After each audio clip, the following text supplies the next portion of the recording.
Welcome to Agency Acquisitions and Exits. I'm your host, Pierre Lang. Today, I'm joined by Joshua Brinen. If you want to know how to avoid the potholes of a transaction, know the things you should have already fixed in your corporate tax strategy, listen up. Joshua brings a deep perspective on how deals get done, where they fall apart, and we talk about how founders can better position themselves before entering a transaction. And even if you found yourself in a transaction today, partway through, we give you specific next steps. Most founders think the legal person shows up after the LOI is already signed or the deal's already in motion. But when it comes to the reality, legal and tax structure shape the value long before an LOI gets signed. Listen up. We talk about QSBS, asset versus stock sales, due diligence, and the legal mistakes that can quietly cost you and your sellers real money. Let's dive in. Joshua, thank you for joining me. It's my pleasure. Okay, we need backstory. Give us some vested interest in your career and your journey and your expertise, please. I started college as an English and theater major, specializing in Shakespeare and performance. And about midway through, I had what can only be described as a complete lack of confidence in my ability to earn a living and or raise a family being a Shakespearean actor. Shocking, Joshua. No, wait. If I knew who Paul Giamatti was back then, and Philip Seymour Hoffman, I probably would have stuck with it, but I didn't. So then I flipped from English and theater to accounting, which is a drastic change. I cut off my hair, and because it used to be down by my shoulders, cut off my hair, got serious, and became an accounting major. And to my surprise, was welcomed in the accounting department because unlike most people, I could stand up in front of people and talk and explain concepts. Most accountants don't have the felicity that I do with explanation. And so I'm going through accounting and I'm learning my craft. I'm doing well. And I hit my very first tax course and I loved it. I thought it was good. It was fun, but I thought I was going to be a traditional accountant. Final exam in my professor's course was a shoebox. He handed you a shoebox and told you, go prepare a return. And I submit my return. And some people would buy TurboTax and do it. I did it by hand, did my own calculations, did all this manipulation, prepared my positions, and submitted the return. Get a phone call in the break before grades were due, and it's the professor saying, I need you to speak to me in my office. Go to his office. And we walked through the return, and I explained every position I took. And he just sat there, kind of like hand over his mouth, thinking. And he was an interesting guy who became a PhD after serving in the Air Force and putting himself through college, a master's program, getting a little experience, and then going for his PhD to teach this stuff. And he sat there for a good couple of minutes, maybe 5 minutes, and said to me, you're getting an A+. I went, great. He goes, your tax liability was, I don't remember the numbers, let's call it $6,000. The A answer is $10,000. And I don't see where you made a mistake. And every position you took, while aggressive, can be borne out. So yours is the new A answer for next semester if I use the same numbers. I went, great. He goes, but if you become a tax accountant, you're going to want to hang yourself after 3 years. You need to go to law school and get your master's in tax. Now, this is, let's call it December of my senior year of college. This is not what you want to hear. No, you're almost done. You think, what? Yeah, you're almost done. No, it's not that I was almost done. I thought I had a path. And he put me on this path. Took the LSATs, got into a law school, specialized in tax and law school and corporations, ended up getting my master's in tax from NYU as he suggested. And the professor's name is Professor Jensen. I think he's retired from Bucknell now. Just went off into the distance. And I was brought back to lecture about mergers and acquisitions and securities work and tax work and how they all work together to a finance class. And it was my very first time doing this. And I did this for about 7 years. I would come back once or twice a semester just to give them a hard time. And one person asked me, "How'd you become a tax lawyer?" And I said, "I don't know. Have you ever had Professor Jensen?" And the kid said, "That's my dad." And I went, "Dude, that was rough." But I tell that story, and I went to actually go speak with him on that trip, and he couldn't believe that what I had become. Now, like most people in my family, I am a terrible employee. And so after getting about 5 years of experience working for other people, I opened up my own shop. And the shop was very different than what it looks like today.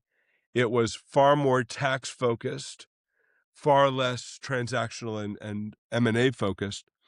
But over time, we built up both the litigation arm, which is not something we're really going to chat about here, hopefully not. And we built up the corporate and securities and M&A arm.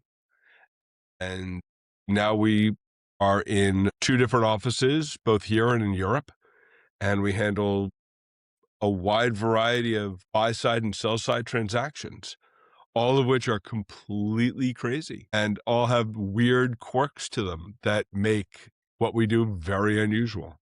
And we've practiced all over the world. In my experience, you need Mhm. to have the attorneys, the functional experts who like things right down the fairway.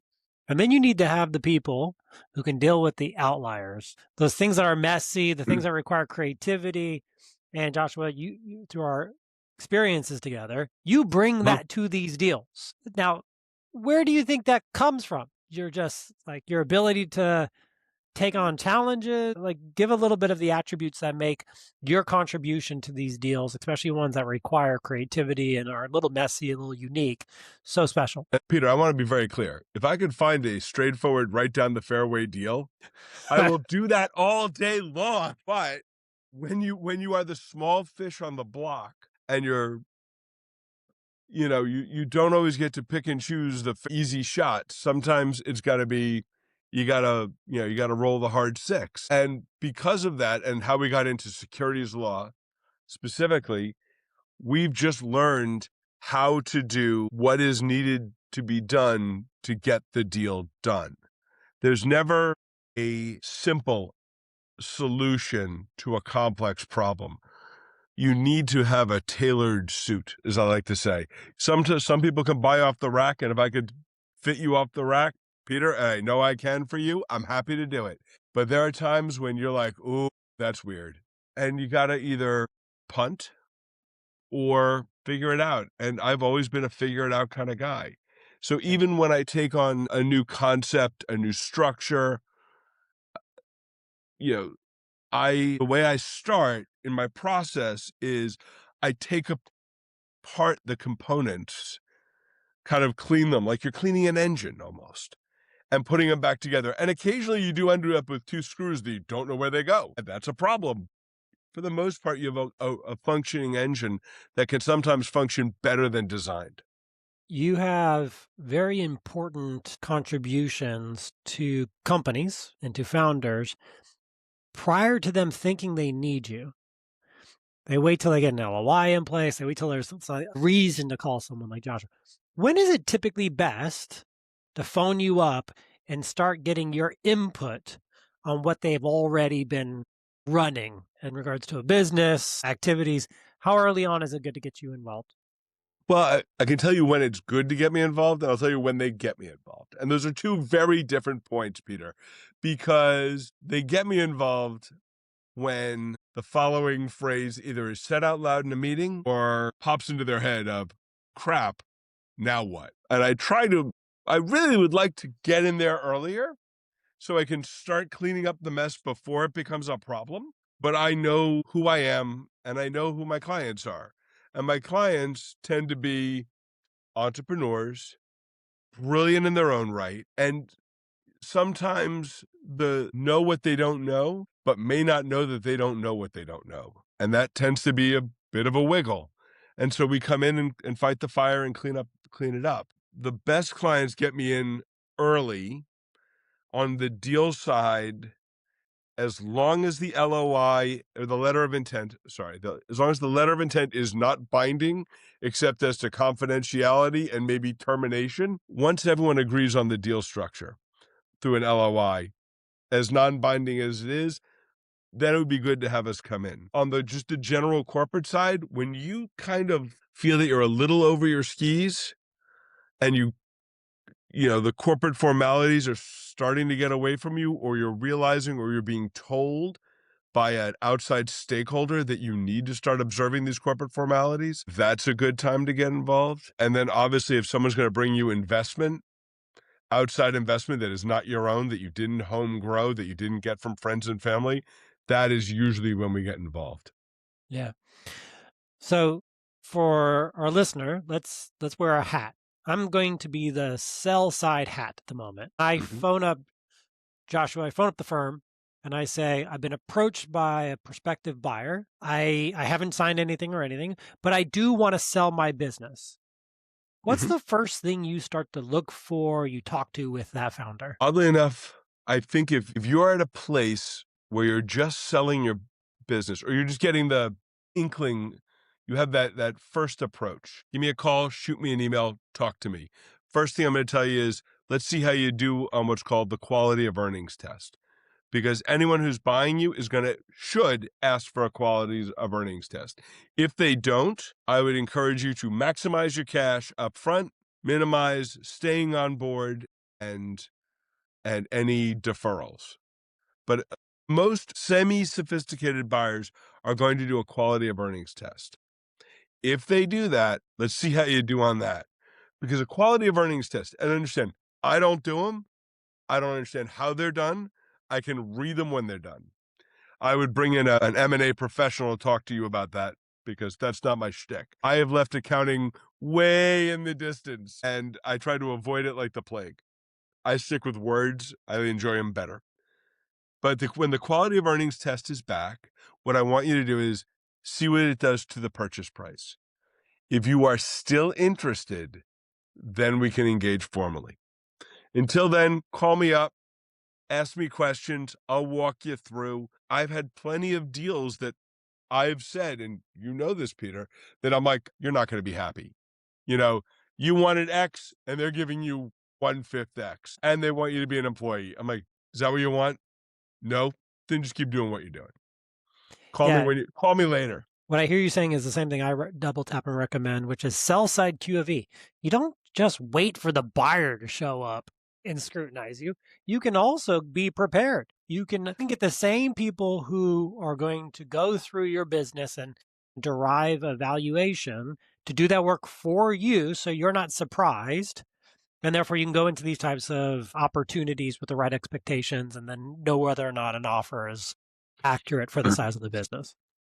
And more importantly, an analogy, if you will, a fun analogy. My younger brother is selling his house, and he's doing all the work that he should have been doing over the last 7 years at once. Now, he's going to spend $30,000 to fix his house, to sell it, which is fine. But when I bought the house that I'm in now, I'm sitting in my office, I decided that once a year I was going to tackle one big project. Just one. Something small. We had to repaint the house because we had a problem with windows. We might redo the sound system in the house this year. Whatever it is. Because I live here, and your client or the people who are listening to this, who you represent and I represent, they got to remember, they live in their business. They need to paint the walls once in a while, not the actual walls, but do the maintenance on the business. Sometimes so it's not what? It is paint the walls. Well, sometimes it is definitely paint the walls. Sometimes it's definitely paint the walls too. And I'll give you an example.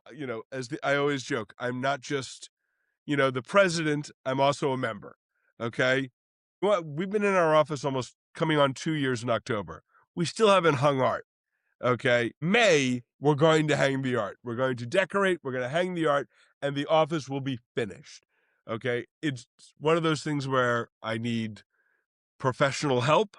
specifically my wife, because I'm not dumb and I'm going to keep her involved in that part and bring her in. She's going to figure out where she wants the paintings, what we need to obtain, and do all that thing, and then it will be done. Yeah. You need to It's paint the it's sage walls. You need to advice. do the maintenance. Yeah, it's sage advice. You could be the catalyst for you thinking about this could be someone reaching out to you. It doesn't mean you sell to them. And if you're approaching each year as I'm going to resolve a discount factor, something that is materially going to reduce the value of my business just once a year, knock it off, make sure I have the things in place, succession. It could be the proper corporate structure that allows me to leverage my future transactions. It could be the right paperwork around key people in the company and options that lock them in. It can be contracts with my clients that are assignable and I have good terms to them so I can actually transfer something of meaningful value to the buyer. There's all these things that you can go through and kind of just knock off and make sure you slowly get them integrated if they're not integrated day one. Great advice. And the other bit of advice that I took from the Scottsdale lab that I attended that you gave, which I thought was probably the one, double underlined, triple starred, client concentration. Okay. Client concentration, having had it in my own business and having instinctually tried to minimize it, because I'm like, ooh, we lose that guy, we got a problem, because having been on my own now for coming on, I'll be entering in January, my 24th year. I've lost big clients. Okay. And you got to go, ooh, what are we going to do about this? It's very important. That client concentration slide is the number one thing, the number one maintenance that I would suggest to anyone listening to this is to speak with Peter and figure out ways to build up the business and make those critical clients important, loved, cherished, but not a huge piece of your quarterly, monthly, daily revenue. Yeah, it's disappointing the amount of businesses that heavily rely on 1, 2, or 3 accounts. And then the same level of disappointment goes to they have key people, where if the 1 or 2 people who run an entire department, that's 40% of the revenue, if those key people leave, there's no way to deliver on the contracts. You have to go replace that labor, replace that capability. And those are just very known problems in a lot of small businesses that are just not that easy to solve. The cobbler kid things, you have it too, and you see it in other businesses until you started growing to get to that single point. It's it's just like a part of the journey. The concentration of client, once I realized it, and I did realize it about 2-3 years ago, your slide, that one slide just was like, whoa, that's a good slide. It's like, I'm like, I know what that's been. I have, I've made concerted efforts to dilute that problem. And the interesting question about key employees is very different for what I do as opposed to an agency, the listener here, because the listener may have, I'm just going to give a kind of a random off the top, like an SEO person who they cannot, who's really good, but the owner is a creative or an accounts person and does not understand how SEO works. I don't understand how SEO works. It is what it is. It's a magical black box that works or doesn't, and you tweak it till it works. So, if that is a huge portion, having a backup. The difference is in my own career and my own business is I don't have a department that I have not worked in. Okay, so Yeah, it's it's a even worse. little. It's almost even worse for you, Joshua. Well, it makes it. It Yeah, does. Yeah, no, the fact that you have to be able to, you have the ability to traverse all the areas of intervention that you provide as a service. This is, although this is not a legal audience or legal True. entrepreneur audience, I do want to focus on that is though a reality of a lot of sub-million-ish businesses where the business's capability has been extremely limited to the capability of their founder. And it's an advantage. That's why they're better than others. They're boutique, they're smaller, they're more agile. They deal with Oh yeah. greater messes and solve problems in more creative ways. But at the same time, that's a very hard business to sell. And That is it. Well, that's why when you and I have discussed this, you can't sell my business. It can only be passed on to my mentees, who are the people who work in the business. There's no selling my business. I understand that. In its current form, Joshua, you're going to No, die no, at no. your you're going to die at your form. desk. You're going to die at your desk, Joshua. You're Well, not even no, going to actually- sell it to your mentees. No. You're never leaving, Joshua. Even in spirit, you're going to haunt your mentees, even if they don't want no. to. Believe me, there is no doubt in my mind that my staff, after I'm gone, is going to hear, print it out, use a ruler. Yes, no, I mean, they know what the sound is going to be of my voice. It is, law's a little different. Having been literally at the altar of selling my business several years ago, a couple years before COVID, it's a very different animal than the people who are listening to this. Like I said, it's not for the faint of heart. I wouldn't recommend it. But so, for example, yesterday happened to be, we're taping this on March 17th, St. Patrick's Day. Yesterday was the corporate deadline. Yep. I have a important opposition brief due in court on tomorrow, Wednesday. So I am basically, it's worse than you think, Peter. I'm changing gears between these two tasks all day yesterday, to the point where someone walked in and had a corporate question. I'm like, don't even bother. Don't even bother. This is not going to happen.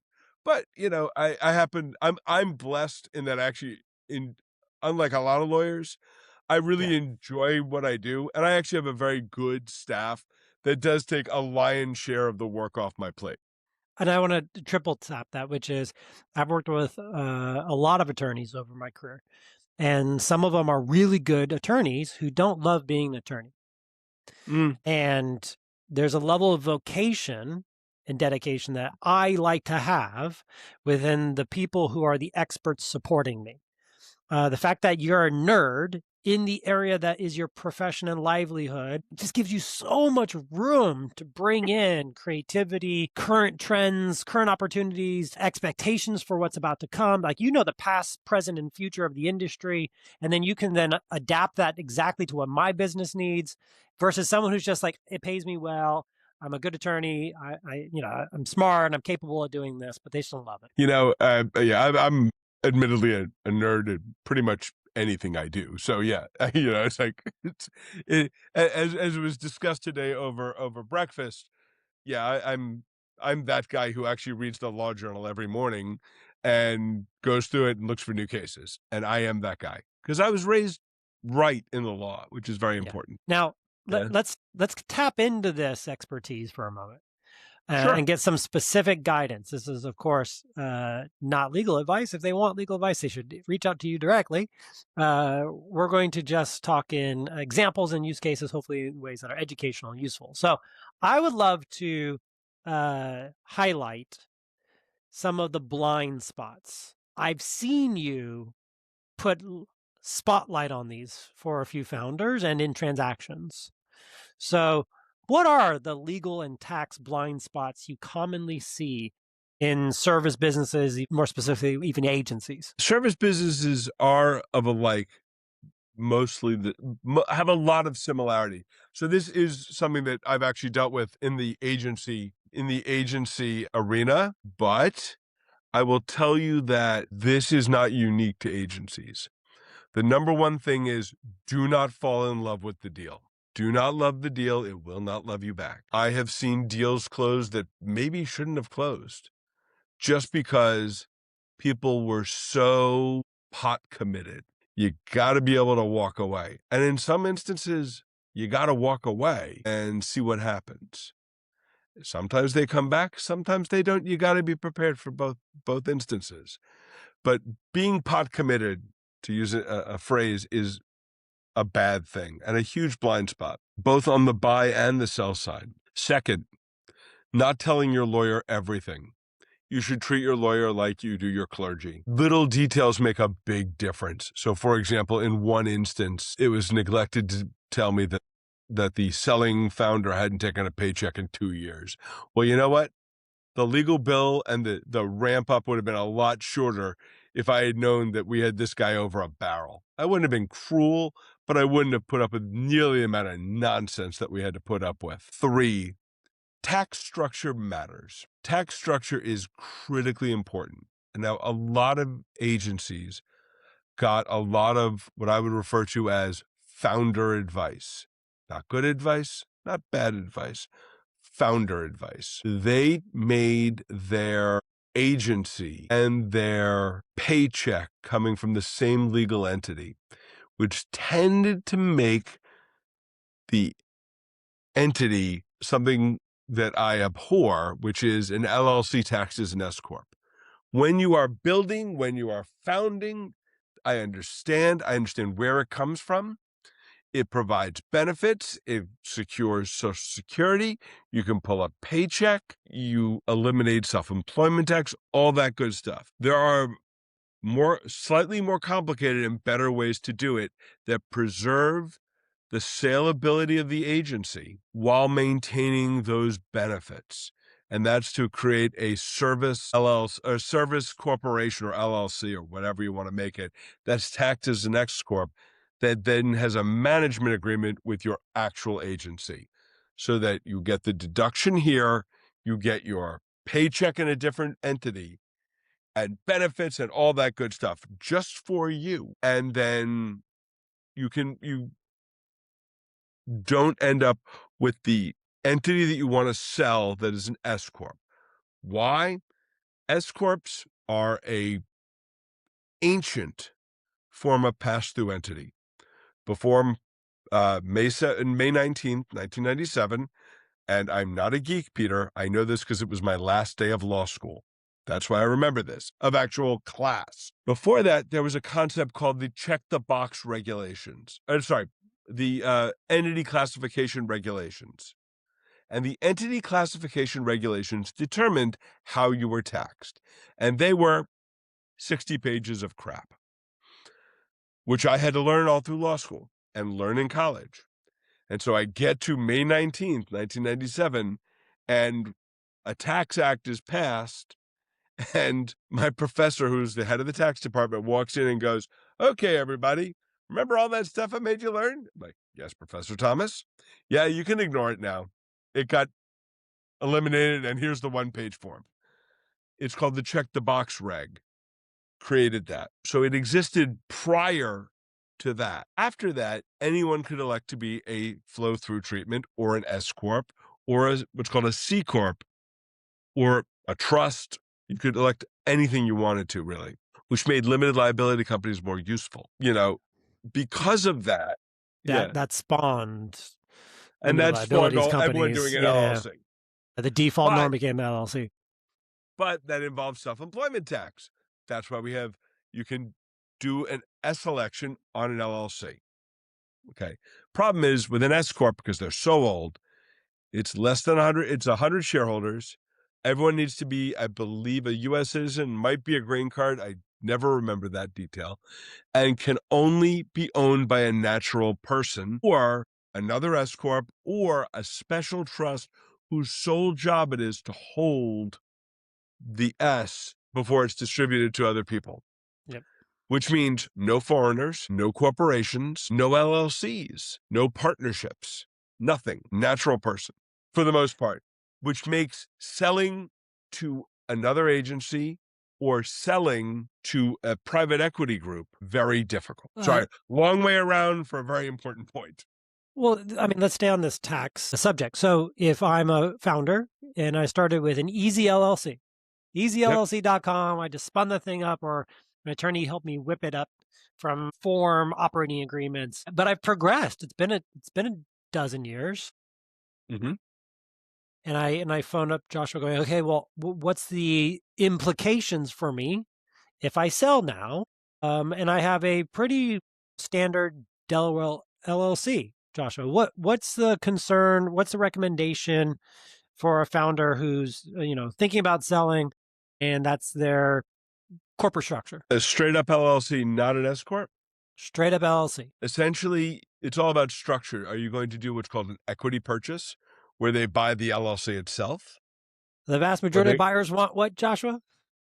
Sellers want equity purchases. Buyers want asset purchases, always, with rare exception, and there are exceptions. The two big exceptions that I've run across recently: number one, contracts that cannot be assigned, SBA rules. If you're buying out somebody using SBA, you're gonna have to do an equity purchase. Again, maybe not. The rules have changed. It's been about a year since I've done, I ran into that particular brick wall. But it's something you got to just keep on top of and see how you can structure the SBA loan and what they're willing to structure it as. So I'm going to sell the assets of my LLC.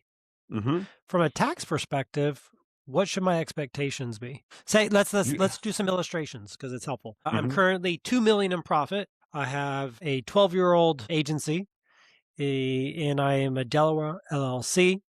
I do not have an employment company where I'm housing employees or myself. I just have a general pass-through entity. No trust above that either. I mean, limited sophistication in regards to wealth management as well. Yeah, you're going to get taxed at, well, it's not quite that simple. An asset purchase means you have to classify the assets in 7 different categories. And I would imagine most of those categories are intangibles and goodwill. Well, intangibles are capital gains, but it's the tangibles, contracts. You're not going to have inventory, for example. The contracts may fall under what's called ordinary income rates. So you're going to have kind of a blended rate of about 25-30%, depending on how you negotiate the allocation of the purchase price. The more purchase price you can put towards the intangibles, specifically goodwill, the better off you are, because that is a straight up capital gain rate transaction. Now, there are structures that can be done that I don't know if we're going to go into today, that can assist in limiting or eliminating a vast majority of the tax paid. But that is very much what I refer to as a facts and circumstances situation, and involves a fair amount of complexity.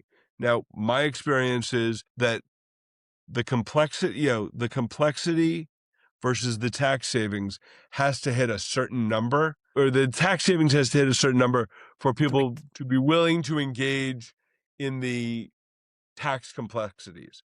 A lot of people may not want to do that. Yeah, transaction size has to be of a certain threshold to warrant additional effort and complexity to shelter proceeds. Yes, very much. And so what I would recommend to anyone who's listening to this, if you have a transaction north of what I think you and I agree on this, $1 million in purchase price, is our threshold for that? It's in a base case, $1 million. This would be unlikely for the listeners here, but if there's a high amount of what's called recapture, that would be a lot of asset heavy equipment. But if a lot of it's been depreciated and there's a potential for recapture, that number can go down, because recapture is essentially when you depreciate or expense equipment, the government gives you an expense either through amortization, depreciation, or a 179 expense where you can take it up front. But if you sell it really soon, the government wants its money back, and they're going to ask for it back in the least nice way possible, recapture, which is ordinary income rates. So, but $1 million, $1.5 million is around the number, I would say, but there are always special cases, situations. Great. So if you're listening to this and that's kind of your range, or definitely if you're above it, it's worth talking to Joshua and talking to folks about, okay, what are the things I can do now to protect as much of the purchase proceeds as possible? And there's a lot of ways to do it. So I'm going to kind of like bookend that subject because I want to unpack another one with you. Sure. Which kind of goes into the ways the U.S. offers businesses, corporations, the ability to keep as much of their purchase proceeds up to a threshold. So QSBS. Well, okay. Very important. Get into, because this is important. No, very important. You need to be a corporation to use this. Number That one is number qualifier. That's number one one. qualify, and not an S corp. Nope. You need to be a straight corporation, or if you speak to a tax professional, they may call it a C corporation. The difference between C and S is very simple. Corporations are taxed under subchapter C of the Internal Revenue Code, hence C corp. S corps is an election you can make for a small business in subchapter S of the Internal Revenue Code. The rules of C apply, but when you do S, you are exempting out of certain rules, and you're getting certain benefits like flow-through taxation, but you agree to certain limitations: 100 shareholders, U.S. citizens, natural people, that kind of stuff. The qualified small business stock deduction, there's a band by which it works. And again, I never remember the limitation, but I want to say it's caps out at like 50 million of revenue or assets. I don't recall off the top of my head the specifics, but there is a top level band. And if you're below that band and you hold it for a number of years, exceeding 5 years, I'm getting there, Peter. Give me a sec. Okay. Because it's not exactly straight 5 years. If you hold it for 5 years, you get 100% deduction. If you hold it for 4 years, you get 80%. Yep. 3 years, 60%, and so on and so forth. So it's always beneficial. But you need to be a straight corporation. That's the key. Now, you can have an LLC today and switch over and start the counter. Correct. You do not get tacking, but you can start the counter today. But, and this is my caveat, is while it's very important to be mindful of tax, the expression we use in our business is you cannot let the tax tail wag the business dog. If you flip, corporations, I like to say to my law clerks, are like roach motels. Easy to get into, hard to get out. Once you check in, you do not check out. I can do it for you, but you're going to spend a lot of money with someone like me. That's not necessary. So while you're building your business, you need to decide at what point the switchover is useful. And it's something that you and I have been thinking, well, you and I talked about at dinner after Scottsdale, and I've been thinking about, and I haven't really come to a conclusion of what revenue level you need to switch over. Now, right now, today, as we sit here in 2026, ordinary income is about 37, 38% plus state tax. Corporate rate is 21% or 25% plus state tax. So if you're in the right state, you might want to be in a corporation now, but it's something that you need to talk to your accountant and a good tax professional to really go through and go, does this really make sense? Keeping in mind that in the beginning of this discussion, we talked about having the LLC as S Corp where you were pulling out salary. Yep. You can do that easily, much easier in a straight C Corp and have it be saleable. Let's do an illustrative example. Say I'm in California. Ooh, And wow, you are the highest taxing. Yeah, you are the highest tax state. And just like Bezos and Zuckerberg, I'm thinking about selling. And so I want to go to Texas or Florida so I can remove that state bit. Nevada. Or Nevada. What are some of the things, if I am willing to move to maximize my exit proceeds and limit my tax implications, what would be the checklist that we would go through? And how? All right. Just run us through that. Okay, first and foremost, I'm going to say this once again. Do not let the tax tail wag the business dog. If you want to move your business out of a state, you really need to move your business out of a state. So if your company does 90% of its business in California, no running from California. There is California, New Jersey are, I believe, what are called, I'm pretty sure the franchise tax board in California is beyond bonkers. At least New Jersey's Department of Revenue has a good head on its shoulders. They are called gross income states. So because they are gross income states, they're going to get you no matter what. Essentially, there are three ways of apportioning between states. and that is income or sales revenue, employees, and property. So, for example, if you don't own property, let's put that to one side. You have to apportion your agencies or your service companies' revenue among the states. Now, Let's presume in this illustration that the majority is outside of California. that's good. You're still going to pay California. And then let's also put that there's no team members, no employees other than the owner in California. Then it's time to leave California. And it's time to leave California. Vegas, baby. It's time to go to Vegas. No, I only say Las Vegas because depending on your exit strategy, Vegas is as good as Delaware for its laws. Yeah, but Florida's as good as California for its beaches. But I will say, so actually, Florida's better. The water is warmer. It's actually better beaches. That's true. It's much better beaches. California's not known for its beaches. It's coastline. So I'm in California. I have a distributed team. Clients are spread all over the United States and globally. You don't have a lot of very small percentage of California business, very non-existent California labor. You were there, you lived there for a long period of time, and now you're thinking about selling. Let's just give a purchase price. Say you're going to sell this thing for $50 million. So it's a meaningful amount to try to retain. That's a lot of shekels. Yes. Okay. So let's walk through kind of what are some of the things we can prepare if we're willing to make those moves. All right. So let's talk kind of structure. You have a California entity, and I'm hoping you don't have a LOI on the table, that you're just like, we're ahead of that. We're ahead of this. We're thinking we listen to this podcast, and we're thinking if we are ahead of this. It's very important that we be ahead of this.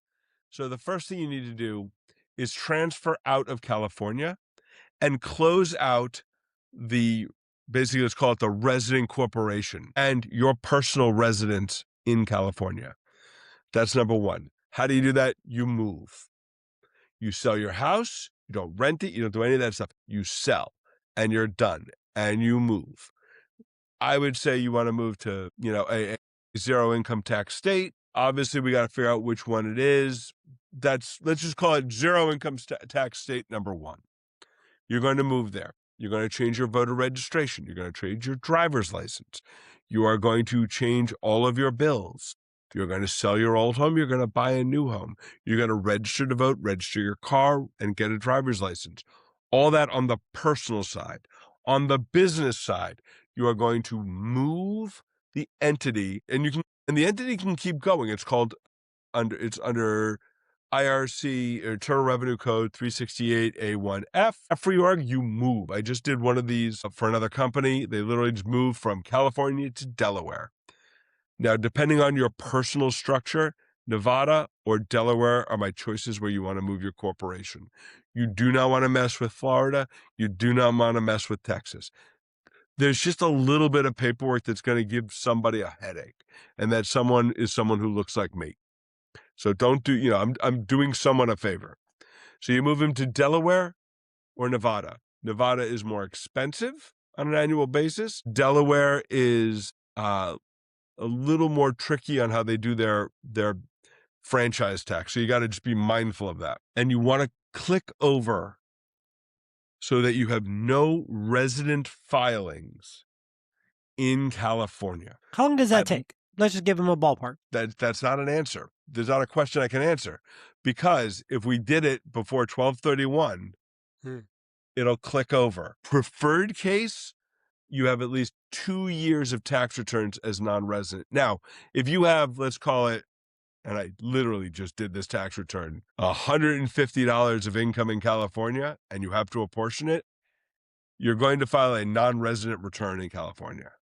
Not for you personally, depending on your corporate structure. Depending on your corporate structure, you may have to if it's a flow through. But if it's a corporation, you shouldn't have to. But you will have to apportion to every state that you're in. Yep. And it is a pain in the butt. Now, I'm not going to lie to you. Doing, consulting on this tax return on the state and local tax issues is entertaining. I'm literally thinking, okay, I charge X dollars an hour, and we're talking about $4 to the state of Mississippi. But you want to stay, as you would say, you don't want to mess with these little tax agencies. No. So we've set up a situation where if they follow that checklist, they've used the controllables available to them to retain as much of the purchase price as possible. Talked about some of the things in the corporation itself and how it manages its assets, how you allocate purchase price to those assets. What are some of the other considerations now that we're on the buy side? So I'm going to switch sides. We're looking to buy a business, and the seller lives in California. The seller team is distributed. The revenue is outside, but the founder's not leaving, and they're worried that the amount you're going to pay them isn't going to be enough after taxes. That comes up a lot on the buy side. Well, right? The transaction's not big enough to be worth it for them because they're going to have to write such a significant tax bill. As we discussed, there are mechanisms to defer tax, and that technique that we've alluded to is incredibly powerful in California because the gentleman who invented it is actually out of California. So yeah, it's well tested in the Ninth Circuit.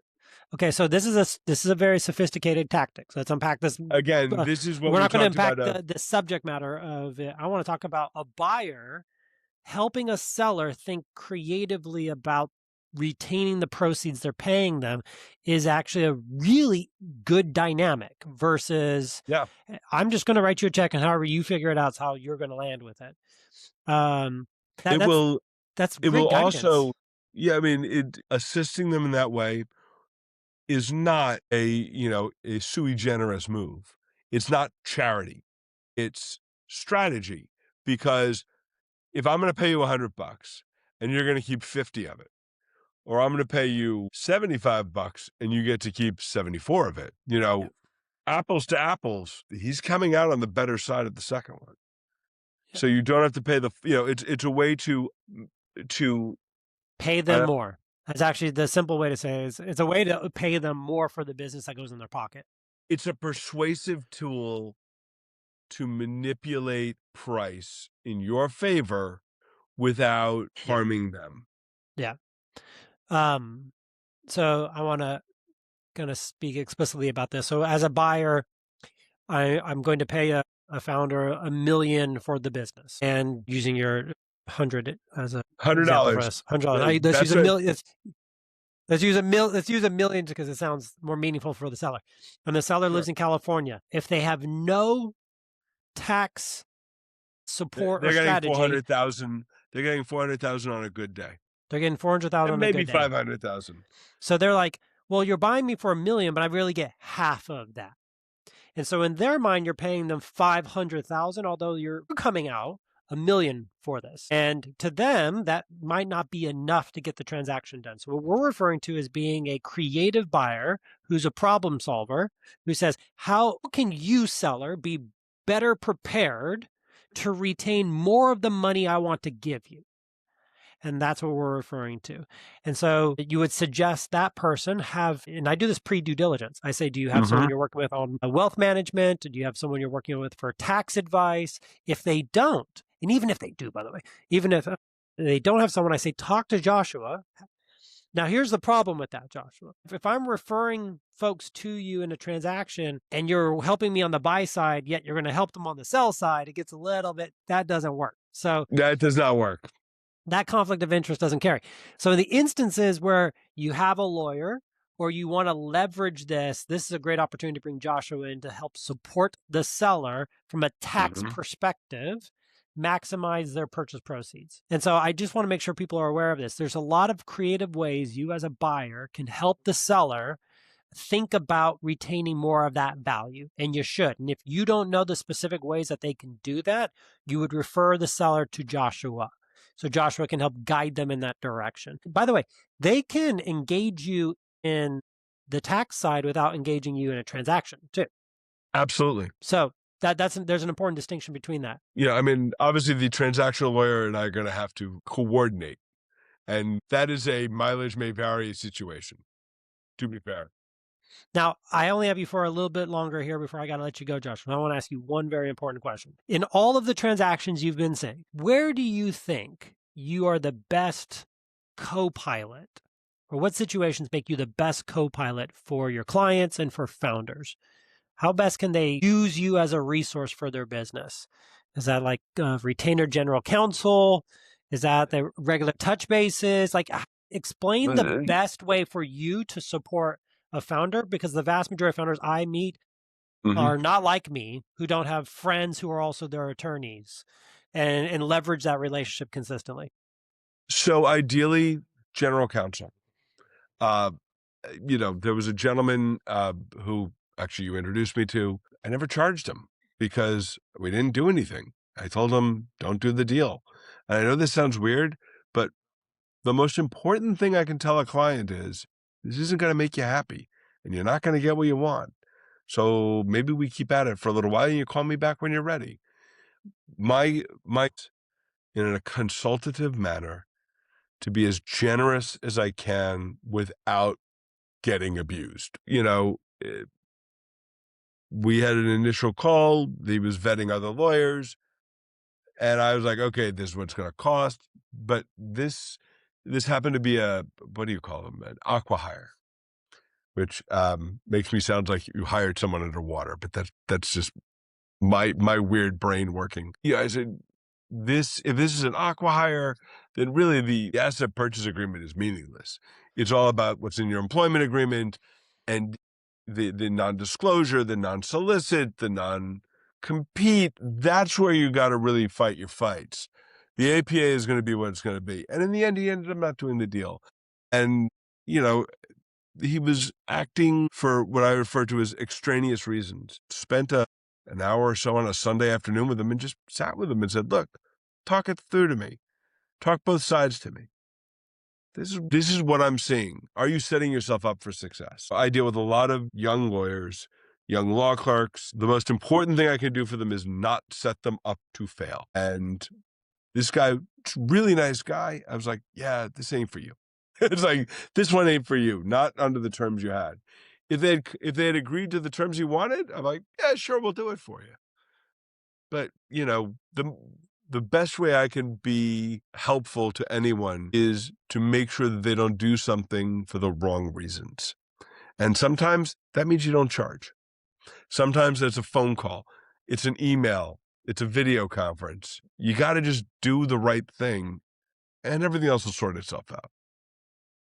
At least in my profession, it's very important that you do that. Yeah, it's where I would love to wrap today, which is not only do you have a nerd-like obsession with tax and law, you also have a compassionate and empathetic approach to protecting your clients and prospective clients on the things that matter most to them. And Joshua, that's why I highly recommend you to as many people as I talk to, deeply woven into what it is I teach and support so many of the founders who I've educated.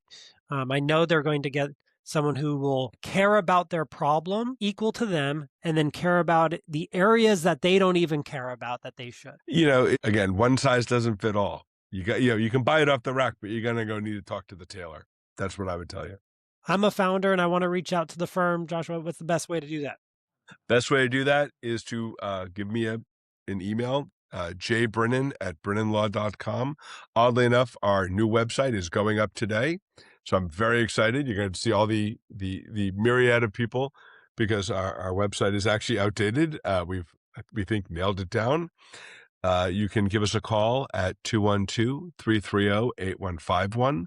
If you're overseas, I will provide you with an Irish number. Just shoot me an email and you can call within the EU. We actually have one person permanently stationed in Ireland, and we are both going to become Irish solicitors by the end of the year. I am actually have to get up at 5 o'clock in the morning and not now, but in June, I have to get up at 5 o'clock in the morning and take the exams. Joshua, thank you so much. Your time is valuable. Thank you, my friend. As always, appreciate it.